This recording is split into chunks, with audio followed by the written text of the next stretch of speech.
Boa noite, minhas irmãs. Boa noite, meus irmãos. A graça e a paz do nosso Senhor Jesus. Deus nos abençoa com uma chuva nesse momento. E é bênção, né? Temos uma chuva.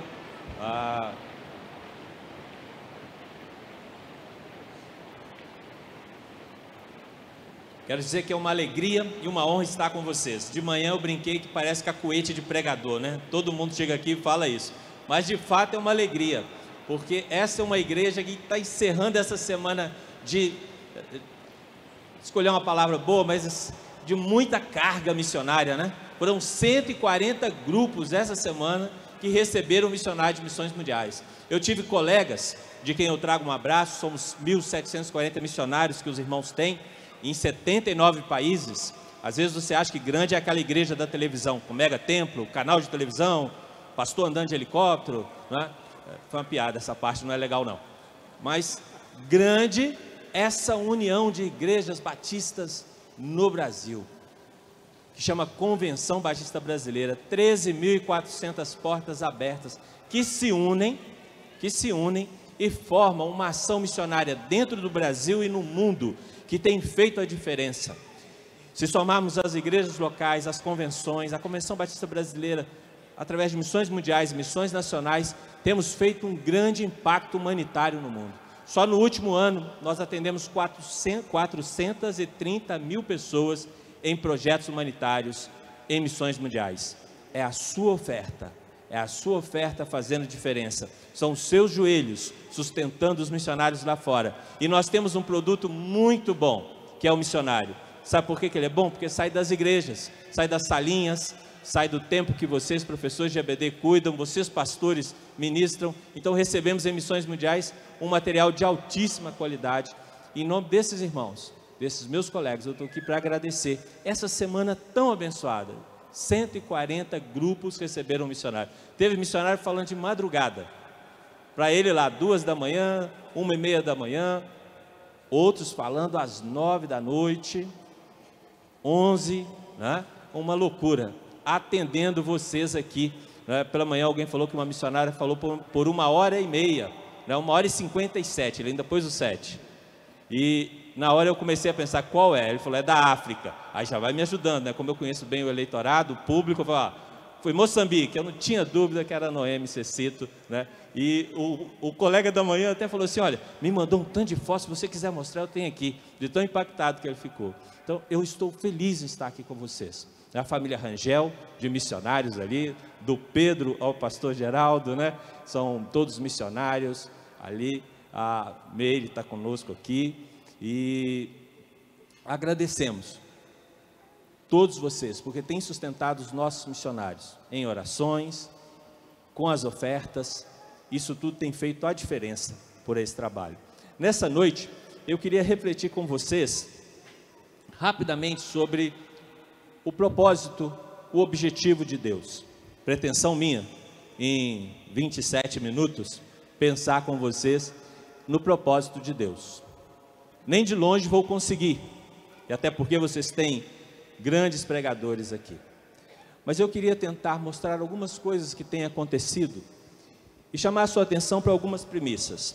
A primeira delas é que a obra missionária transcultural está colocada em segundo plano. A obra missionária mundial está em segundo plano. A igreja no Brasil cresce, a igreja no Brasil avança, a igreja no Brasil, ela é um modelo para outros países.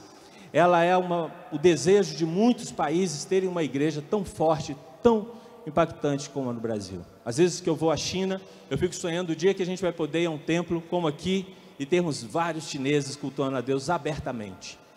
As oportunidades que eu estive e estar em um país do Oriente Médio, eu fico sonhando ter pelo menos 7, 8, 10 bancos desses aqui, cadeiras dessas, para a gente ter uma igreja. Aqui mesmo na América Latina, em muitos lugares, nós não temos uma igreja tão expressiva. Em alguns lugares da Europa, a igreja, ela diminui a cada ano. Não surge uma nova geração. Algumas igrejas na Europa têm latino-americanos, têm africanos, mas na Europa o europeu ainda é um grande desafio. Há uma obra mundial que precisa ser considerada, que precisa ser abraçada por nós. Um outro ponto que eu queria só pensar lançar para vocês, e você pode trabalhar isso melhor na sua casa, você pode trabalhar melhor isso na sua vida, é que a igreja local é a resposta de Deus para cumprir o seu propósito. A igreja local é a resposta de Deus para cumprir o seu propósito. Ninguém pode tomar esse lugar da igreja local. A educação não pode tomar esse lugar, a política não pode tomar esse lugar, a organização social não pode tomar esse lugar. É a igreja tem o privilégio de cumprir o propósito de Deus. E por fim, tornar o propósito de Deus o seu propósito de vida. Tornar o propósito de Deus o seu propósito de vida. Essa semana eu ouvi de um jovem e ele dizia o seguinte: eu tomo as minhas decisões. É tão bom ser jovem, né? É tão bom. E a gente tem que achar que toma as decisões realmente. Eu tomo as minhas decisões. E eu não consegui responder, porque ele ia falando que ele toma as decisões e como ele toma. E ouvi atentamente. E fiquei pensando em mim mesmo. Como chamar a atenção? Quem toma as minhas decisões? Sou eu? Eu tenho tomado as minhas decisões? Tornar o propósito de Deus o seu propósito de vida. São 3 colocações que eu queria chamar você nesse fechamento de semana missionária a avaliar e se lançar em direção a Deus. Eu sou um sujeito de um sermão só, no máximo 2. Que você precisa conhecer Jesus como seu Salvador. E depois você precisa levar outras pessoas a conhecerem Jesus como seu Salvador. Eu não vou além, nem para lá e nem para cá, o máximo que eu vou conseguir. A coisa mais importante que o ser humano pode ter é tornar-se um filho de Deus. Isso está lá em João 1,12. Eu queria te chamar a abrir a Bíblia em Apocalipse 7,9. E para mim ali está o propósito de Deus. Qual a razão de tudo isso que nós passamos? Qual a razão desse mundo que vivemos? Por que as coisas existem? Por que acordamos hoje? Por que pretendemos dormir? Por que fazemos coisas? Por que estudamos? Por que criamos? Por que construímos? Qual é o propósito de tudo isso? Eu queria tentar te dizer qual é o propósito de Deus. Qual é o propósito de Deus quando nós nos casamos? Qual é o propósito de Deus quando nós temos filhos especiais? Eu tenho um filho muito especial com síndrome de Down. Olhar para ele e entender qual o propósito que Deus tem. Qual o propósito de Deus quando Ele nos dá uma empresa? Qual o propósito de Deus quando Ele nos dá uma igreja? Eu penso que Apocalipse 7:9 nos ajuda a entender esse propósito de Deus. Depois dessas coisas vi, e eis grande multidão que ninguém podia enumerar, de todas as nações, tribos, povos e línguas, em pé diante do trono e diante do Cordeiro, vestidos de vestiduras brancas com palmas na mão, e clamavam em grande voz, dizendo: ao nosso Deus que se assenta no trono e ao Cordeiro pertencem a salvação. Todos os anjos estavam em pé, rodeando o trono, e os anciãos e os 4 seres viventes, e ante o trono se prostraram sobre o seu rosto e adoraram a Deus, dizendo: amém, o louvor e a glória e a sabedoria e as ações de graças e a honra e o poder e a força sejam ao nosso Deus pelos séculos dos séculos. Amém? Depois dessas coisas vi, e eis uma grande multidão que ninguém poderia contar. Eu quero dizer a você que o propósito de Deus é esse dia que irá acontecer. O propósito de Deus é esse grande encontro que nós teremos. Ele não será na terra, ele já será nos céus, ele já será na presença de Deus. Uma grande multidão. João tem a oportunidade de ter essa visão do que irá acontecer. Uma grande multidão. Eu posso construir uma casa, eu posso construir um prédio, eu posso construir uma grande ponte, eu posso inventar alguma coisa, mas tudo isso ficará aqui, tudo isso será destruído. Os meus diplomas ficarão aqui quando Jesus voltar. Tudo irá passar. A única coisa real que é feita hoje, que perdurará na glória, é essa grande multidão. O grande propósito de Deus é unir essa grande multidão para adorá-lo. O grande desejo de Deus é que essa grande multidão se chegue à presença dEle. A grande razão de tudo, de acordar hoje, de viver hoje, é para que uma grande multidão conheça a Deus e um dia esteja diante dele. Eu pensei, lá em Daniel, a gente volta bastante, lá em Daniel 3, tem um momento muito singular, um texto muito parecido. O momento em que Nabucodonosor manda fazer uma estátua dele próprio, cerca de 27 metros, se eu não estou enganado. Daniel 3:1, o rei Nabucodonosor fez uma imagem de ouro que tinha 60 côvados de altura e 6 de largura. Nabucodonosor faz uma estátua dele próprio de ouro. Imagina o que deve ser isso. Que soberba, que loucura. E eu quis ler esse texto aqui porque eu estou pensando no propósito de Deus, e é um texto muito parecido com o Apocalipse aqui em Daniel. Quando nós chegamos no verso Daniel 3:4, nisto o arauto apregoava em alta voz. Daniel 3:4. Ordena-se vós outros, ó povos, nações e homens de todas as línguas, no momento em que ouvirdes o som da trombeta de pífaro, da harpa, da cítara, do saltério, da gaita, de foles e de toda sorte de música, vos prostreis e adorais a imagem de ouro que o rei Nabucodonosor levantou. É parecido. Um dia, todos nós, e eu quero dizer todos aqui, amém? Quero ver todos vocês lá, quero estar lá junto com vocês essa noite. Todos estaremos diante desse Deus. Mas houve um tempo em que Nabucodonosor fez uma estátua dele. E ele falou que nações, povos, línguas, que quando ouvissem a música deveriam adorá-lo. Há algumas diferenças. Nabucodonosor já aconteceu. O texto de Apocalipse acontecerá. Nabucodonosor se frustra profundamente. 3 homens não se curvam. O arauto disse, quando tocar, se curvam. 3 homens não se curvam, está no verso 12. Depois eles são lançados à fornalha, amarrados e lançados à fornalha. Nabucodonosor chama os homens mais fortes, mais capazes, como se fosse preciso isso para dominar aqueles 3 homens. E ele os amarra e os joga na fornalha. E aqueles 3 homens são salvos da fornalha. Nabucodonosor vê um outro homem ali, ele fala, eu mandei 3, tem 4? E eles sobrevivem àquilo. Eu fico pensando, se esses 2 textos parecidos, línguas, povos, nações, qual deles tem sido verdade para a igreja? Talvez muitos de nós tenham vivido o texto de Nabucodonosor, que já aconteceu e deu errado, inclusive.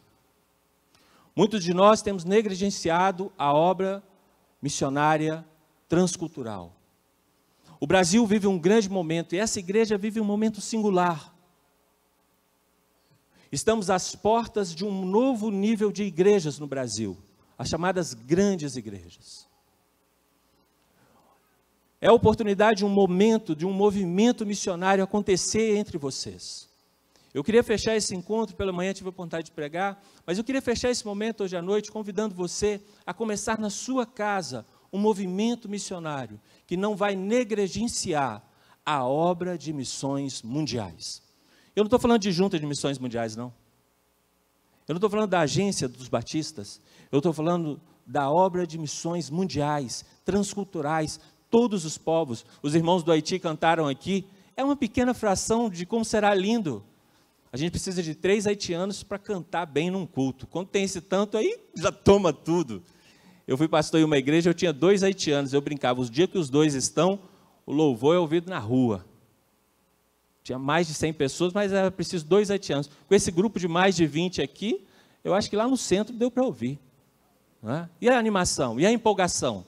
Eu até tento, mas eu sou tão travado, eu canto para dentro. Só eu ouço a minha voz. Mas lá no céu, já pensou o que vai ser isso? Povos, línguas e nações várias. Eu coloquei uma imagem para vocês dos povos não alcançados. Existem 11 mil povos, línguas, nações, raças não alcançados nesse momento.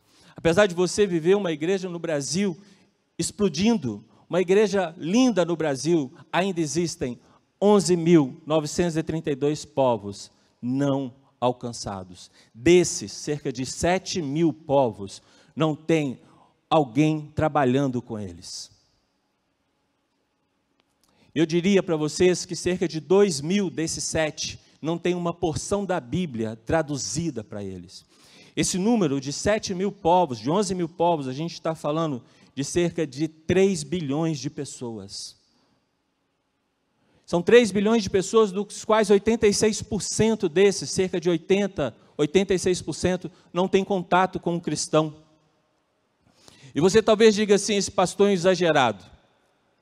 Esse mineirinho é exagerado. É claro que tem um contato com um cristão. Porque o meu colega de trabalho é crente. O jogador de futebol é crente. O cantor do grupo de pagode é crente. O ator da televisão é crente. O político é crente. A menina que trabalha lá em casa é crente. Todo mundo é crente agora. E talvez pareça estranho quando eu digo isso. Mas eu queria perguntar, quando você viu um sadhu? Quantas vezes você viu aqui em Curitiba um desses homens andando por aí? Quantas vezes você já sentou no ônibus do lado de um sadhu? Quantas vezes você foi a um restaurante e tinha um sadhu? Um sikh? Quantas vezes você viu com seus olhos um homem com esse turbante? Sentou do ladinho dele, como a gente está aqui? Eu vi o pastor Silvado ganhando um abraço gostoso aqui. Esse negócio de ser executivo é um desafio, mas ser pastor é muito bom. Ele ganhou um abraço tão gostoso aqui. Quantas vezes você deu um abraço num sikh? Quantas vezes você viu um povo isolado da África, que vive sem fogo de gás, que vive sem talheres, sem pratos, sem geladeira, sem placa solar, e acredite, sem Netflix? Parece mentira, né? Talvez você acredita mais impossível alguém não ter Netflix do que ficar com um cristão. Não tem internet, não tem celular. Plantam e comem a própria comida. E produzem para aquele dia. E no máximo para o dia seguinte. E provisionam para um pequeno inverno. Quantas vezes você esteve com mulheres vestidas dessa forma? Quantas vezes você viu com seus olhos uma mulher vestida desse jeito? Com uma burca que cobre de baixo em cima e nem os olhos mostra? Quantas das suas amigas se vestem assim? Com qual das suas amigas você pode trocar umas roupas assim? Com qual das suas amigas você vai ao shopping comprar uma burca? Acontece que 86% desses 11.000 povos, desses 7.000 que não tem ninguém trabalhando com eles, não tem contato com um cristão. Eu não conheço bem Curitiba, mas lá no Rio de Janeiro, onde eu tenho vivido, tem ruas que tem 7, 8 igrejas na mesma rua. Eu fico brincando que os pastores estão pregando e alguém grita assim, amém. Aí ele parou, não fui eu que falei isso não, foi o outro. Porque está tão pertinho a igreja. Está tão colada. 86% não tem sequer o contato com um cristão. Eu diria que a obra missionária transcultural, a obra de missões mundiais, fora do Brasil, ela está sendo colocada em segundo plano pela igreja. Não só a igreja CNPJ desse PIX que nós fizemos hoje, mas a igreja que mora na minha casa.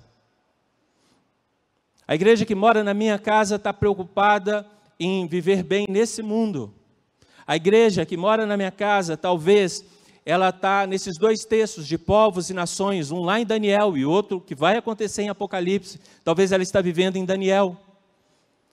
Eu tenho me perguntado sempre, os meus 2 filhos, eles estão vivendo aqui em Daniel, fazendo parte de uma grande multidão que adora uma estátua de ouro.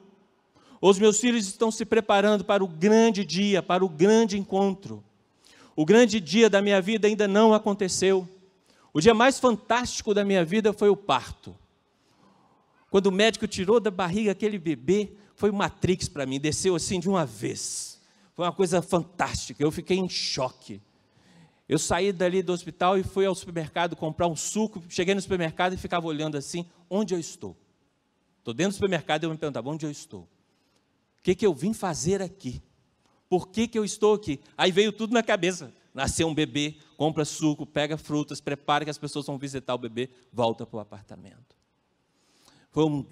É o grande dia da minha vida. Eu lembro claramente o dia que eu entreguei meu coração a Jesus. Eu lembro do meu batismo. Eu lembro do meu casamento. Eu lembro da primeira vez que eu vi a minha esposa. Um dia marcante. Sou capaz de dizer como ela estava vestida, isso já vai aí uns 27 anos. Sou capaz de dizer a hora que isso aconteceu, que lado que eu estava. Mas eu quero lhe dizer que o meu grande encontro ainda está por vir. O meu grande encontro acontecerá em Apocalipse 7, 9. Eis que vi uma grande multidão de povos, línguas e raças diante de Deus. Nós não podemos mais negligenciar. Você que é jovem tem que considerar e estudar para que povos conheçam a Jesus como Salvador. Você que é empresário deve pensar o seguinte: amanhã trabalhe para que povos conheçam a Jesus como Salvador. A igreja local é a resposta de Deus para cumprir seu propósito. Não entenda a minha palavra como um desestímulo ao crescimento da igreja local. Pelo contrário, abram outros campos além de Uberaba.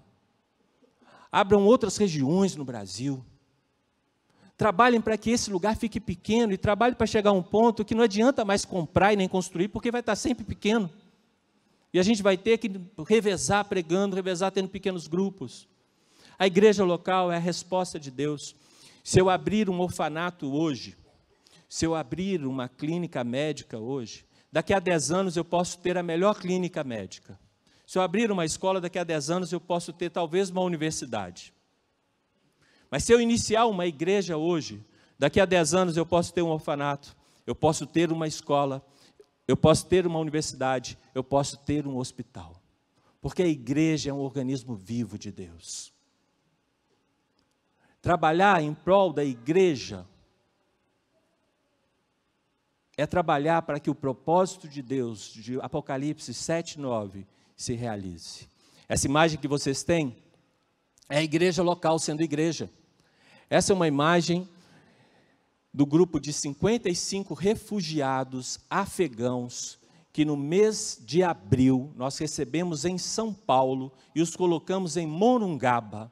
Um crente batista, vendo aquela cena das pessoas tentando entrar no avião, a esposa do lado, e ele vendo, aquilo foi desesperador, criança passando de mão em mão. A gente nunca vai esquecer quem viu aquilo. Ele olha para a esposa e fala assim: podíamos receber essas pessoas no nosso hotel. A família tem um hotel no interior de São Paulo. E olha como Deus liga as peças. Aquele homem assistindo a televisão, podíamos receber essas pessoas no nosso hotel. Lá do outro lado, no Afeganistão, um grupo está saindo para o Paquistão e alguém está fazendo contato com uma outra pessoa.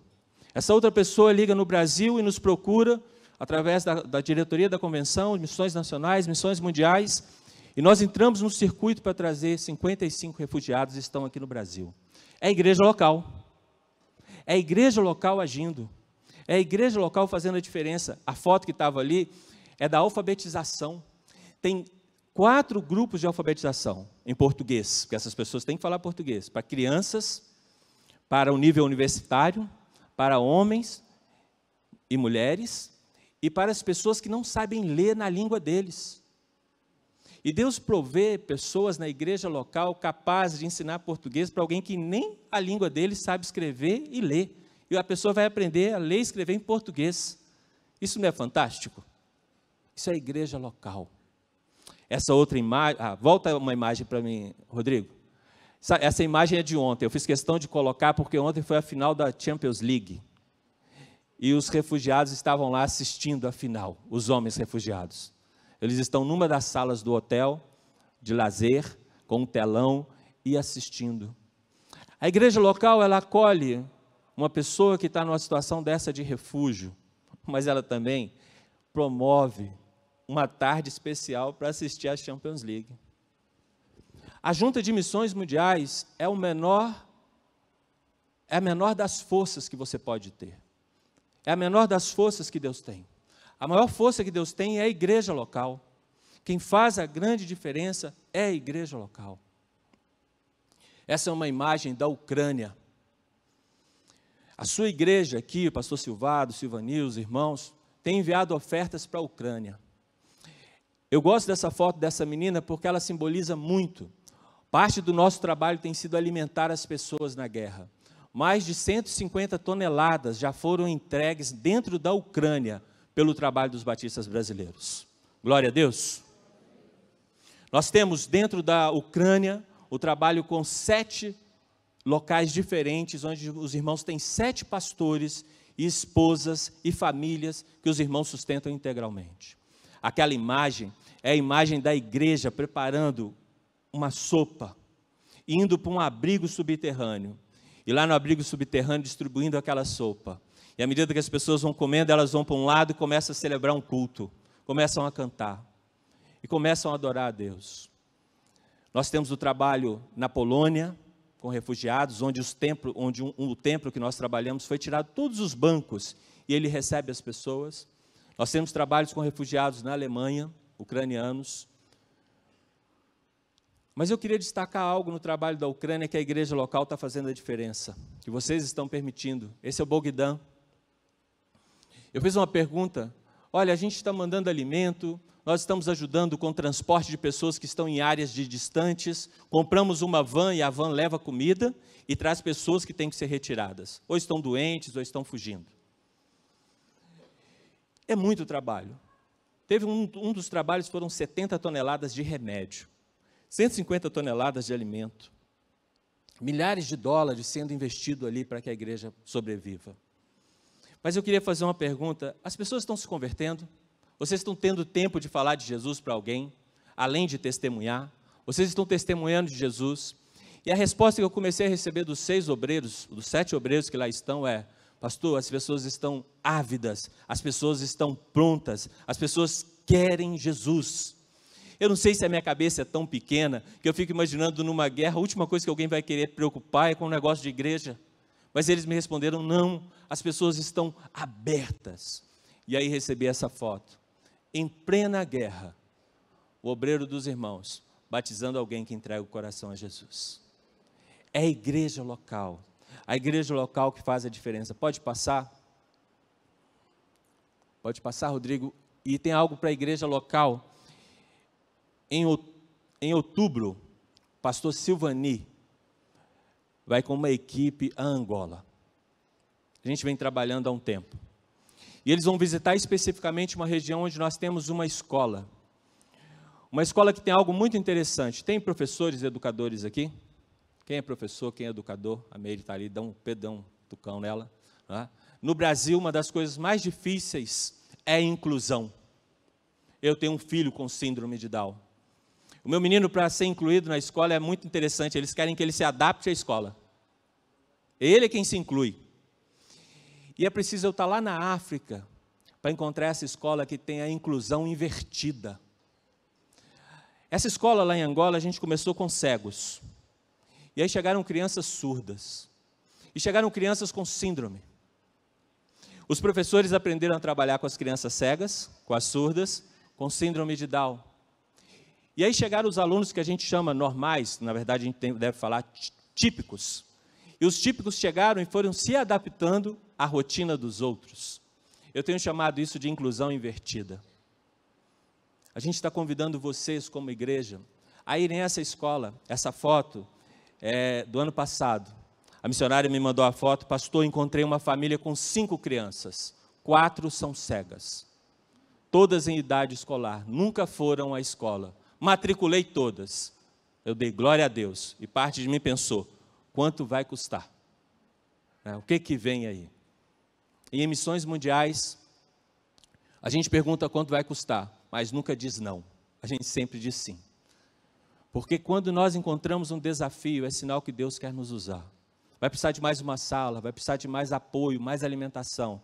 As 4 crianças maiores estão na escola. A próxima foto são de crianças com síndrome de Down.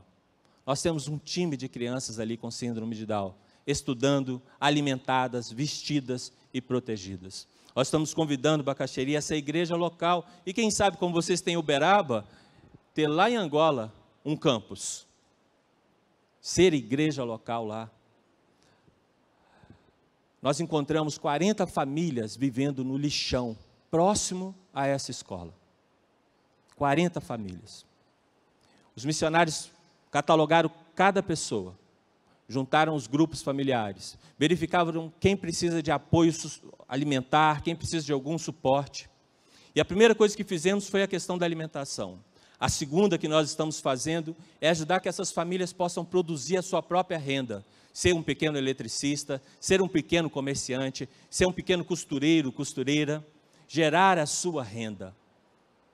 Nós estamos convidando vocês a irem em Angola e conhecerem esse trabalho. O pastor Silvani vai em outubro lá com um time, e a gente está orando para que ele possa ser impactado, para que a gente possa realmente fazer a diferença.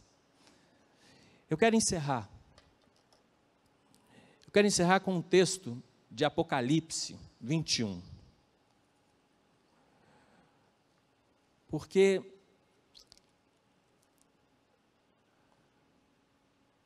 tá aqui, vai colocar na tela. Apocalipse 21, de 1 a 4. Se eu li Apocalipse 7, 9 como o propósito de Deus, eu trouxe para a gente refletir que Daniel, alguém já tentou isso, já tentou juntar uma grande multidão e fazer-os serem adoradores daquela estátua. Ao longo de séculos, muitos ainda estão lá em Daniel 3, muitos estão ainda lá adorando uma estátua de ouro, muitos estão se curvando a uma estátua de ouro. O meu convite essa noite é você dar um basta, dar uma parada e se curvar a Deus, a viver com o propósito desse grande dia, desse grande encontro, a entender que o melhor de Deus está por vir, e o melhor de Deus está aqui em Apocalipse 21, de 1 a 4.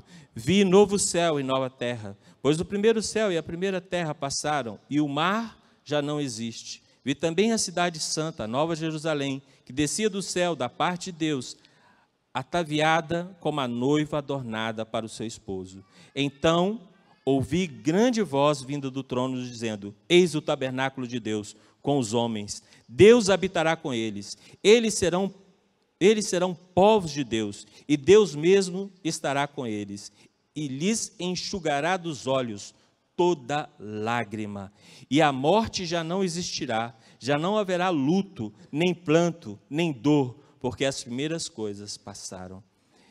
Eu amo essa parte que ele fala, que ele enxugará dos nossos olhos toda lágrima. Eu amo a ideia de que ele habitará entre nós. Não haverá sol, porque ele estará ali. Meu último ponto é esse. Transforme o projeto de Deus, o propósito de Deus, em seu propósito de vida. Torne-se uma pessoa que vive ávida e todo o tempo para que uma grande multidão se encontre com Deus. Torne-se uma pessoa que vive para que outros deixem de viver lá em Daniel 3, adorando uma estátua de ouro. A estátua de ouro de Nabucodonosor hoje, ela pode ser interpretada de várias formas. De tanta ganância, de tanta necessidade, de tantas coisas que eu busco que não tem nenhum sentido, de tantas coisas que eu compro e que amanhã estão obsoletas. De tanta vontade de ter uma casa grande em que eu não posso dormir em todos os quartos. Tornar o propósito de Deus, o seu propósito de vida, significa ser confundido com Deus, ser da família de Deus. Eu vou encerrar, te convido a ficar em pé, pastor Silvado. Tem uma história, pastor Silvado, quando o senhor vem para cá. Pode vir, vem cá. Eu sou mineiro, mineiro é bom de história. Um dia bem chuvoso, contei de manhã aqui, mas vou contar à noite. Um dia bem chuvoso aqui em Curitiba. O menininho está com chinelo de dedos. Sabe aquela chuva que começa de madrugada e chuva fina dura o dia inteiro? E está lá talvez uns 6 graus, muito frio. E aquele garotinho está em frente a uma loja de sapatos. E uma mulher vem andando e percebe que o garoto está muito concentrado. E ela chega para ele, fica olhando e fala: o que foi? Eu estou pedindo a Deus um par de sapatos. Ela fica tocada, toma ele pelas mãos, entra na loja, manda o vendedor: traga 10 pares de sapato. Fala com ele, escolha 5. Ela olha para o vendedor e fala: olha, me traga uma toalha, sabão e água, e meias. Ela lava os pés do garoto, enxuga, calça meia, fala para ele escolher um par de sapatos, diz a ele: você vai levar os outros também, mas escolha um. E ela calça naquele garoto, pega os sapatos, coloca em sacolas, ela faz questão de fazer tudo, e dá ao garoto, e ele sai todo desconjuntado, com aquelas sacolas. Ele chega na porta, ele trava, ele para, ele olha para ela, e ela vê que ele quer falar algo. Ela fala: pode falar, o que foi? Eu quero te perguntar algo. Pergunte. Você é a mulher de Deus? Talvez, se fosse você, ele diria assim: você é irmã de Deus? Você é o irmão de Deus? Um mais jovem que ele diria assim: você é o filho de Deus? Um mais experiente ele diria assim: você é o pai de Deus? A grande questão é que no dia a dia, a forma de tornar o propósito de Deus para que povos, línguas, raças e nações vivam o verdadeiro ideal de Deus, a forma para que isso aconteça é quando eu sou confundido com um dos filhos de Deus. Você é o filho de Deus? Torne-se um filho de Deus. Amém. Obrigado pela palavra. Obrigado por nos desafiar. Como é que você vai responder essa mensagem? As fotos que você viu, as informações que você recebeu, os textos bíblicos que você leu. Você pode fechar seus olhos? Quem sabe você está aqui conosco e você não conhece Jesus como Senhor e Salvador. Você ainda não fez essa decisão. Mas ouvindo tudo isso, você disse: eu quero me envolver nesse projeto. Quem se torna discípulo de Jesus está envolvido existencialmente neste projeto de levar a salvação eterna, promover a glória de Deus em todas as nações. Se você quer tomar essa decisão hoje à noite, eu vou convidar você a fazer uma oração muito simples, dizendo: Senhor, eu reconheço que eu preciso me arrepender dos meus pecados, eu preciso confessar Jesus como Senhor e Salvador, e eu quero viver tudo isso que o Senhor planejou que eu deveria viver enquanto estou vivo. Você fez essa oração? Enquanto todos estão orando, eu vou pedir que você levante a sua mão bem alto. Gostaria de orar por você. Glória a Deus, glória a Deus, glória a Deus. Deus seja louvado. Pode abaixar. Glória a Deus. Que coisa linda. Eu vou convidar você a vir até aqui à frente, porque nós queremos entregar um presente para você e nós queremos orar por você nessa decisão. Você pode fazer isso? Sai do seu lugar. Vem até aqui. Vem até aqui. Isso, nós temos pastores, temos pessoas que estão aqui que vão ajudar, abençoar você. Isso mesmo, chegue aqui. Que bênção, coisa boa. Chegue mais, isso mesmo. Deus seja louvado por essas decisões. Mais alguém, saia do seu lugar, vem até aqui. E nós vamos orar por você.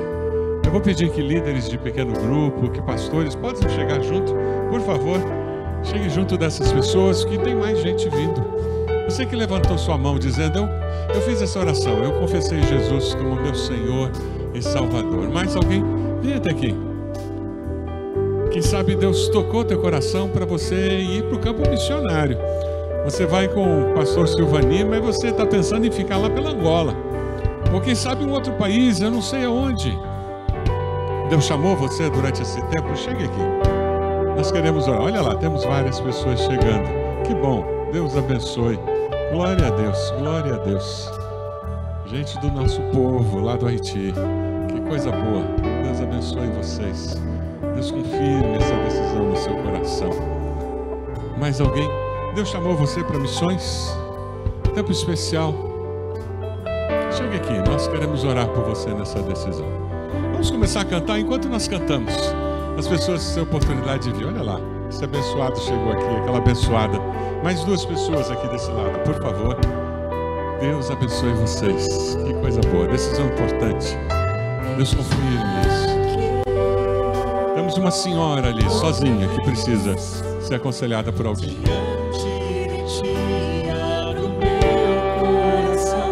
Meu clamor, tu escutas e fazes cair as barreiras em mim. Este é o Senhor, e dizes palavras de amor e esperança sem fim. Ao sentir o teu toque, tua bondade libertas meu ser no calor deste lugar. Eu venho me derramar, dizer que te amo, me derramar, dizer te preciso, me derramar, dizer que sou grato, me derramar, dizer que sou formoso. Deus colocou no meu coração 2 desafios para todos nós. O primeiro, como eu vou responder a tudo isso que eu vi financeiramente? Como é que eu vou poder participar de tudo isso? Quando você entrega uma oferta em nossa igreja e coloca lá missões mundiais, quando você coloca uma designação específica, aquele valor vai no começo daquela semana, vai ser entregue para aquela agência, imediatamente, para que possa ser usado o mais rápido possível para abençoar. E o segundo desafio é como que eu posso sustentar em oração. Você recebeu o missionário no seu pequeno grupo? Mande uma mensagem para ele, hoje à noite ainda, dizendo: estava no culto, falamos de missões, me lembrei de você, Deus abençoe. Você não faz ideia de como isso vai aquecer o coração daqueles missionários. Você pode abaixar sua cabeça? Bendito Deus e Pai, nós queremos render honra, glória e louvor ao Senhor, reconhecer que só o Senhor é Deus. Queremos reconhecer que o Senhor é o dono da nossa vida, da nossa história, e nós nos submetemos ao Senhor. Ó Deus, nós nos unimos a esses queridos, essas irmãs que estão aqui à frente, tomando uma decisão ao lado de Cristo, respondendo a uma vocação missionária. E Deus, nós clamamos em nome de Jesus que a cada dia o propósito, a vontade do Senhor possa ser cumprida em nossa existência. Obrigado que o Senhor nos confirma na palavra que a vontade do Senhor é boa, perfeita e agradável, Deus. E nós estamos dispostos a viver plenamente o propósito do Senhor nas nossas vidas. Que durante essa semana nós possamos viver com esse senso de missão e possamos promover a honra e a glória do Senhor. Que, ó Deus, através das finanças, através das nossas orações, do nosso apoio àqueles que foram para o campo missionário, que nós possamos abençoar e possamos levar o Teu Evangelho, para que muitos estejam naquele grande dia, quando todas as línguas e nações, todos os povos dobrarão seus joelhos e darão honra e glória ao Cordeiro. Exaltarão o nome do único Deus verdadeiro. Ó Deus, nós queremos estar lá, junto com as pessoas que nós amamos e que ainda não te conhecem. Usa nossas vidas para que isso aconteça. Nós queremos estar lá, Senhor, dando louvores ao Senhor, porque pelas Tuas misericórdias gastamos nossos dias, nossas horas, nossa existência, promovendo salvação em Cristo Jesus. Abençoa-nos, Senhor, como só o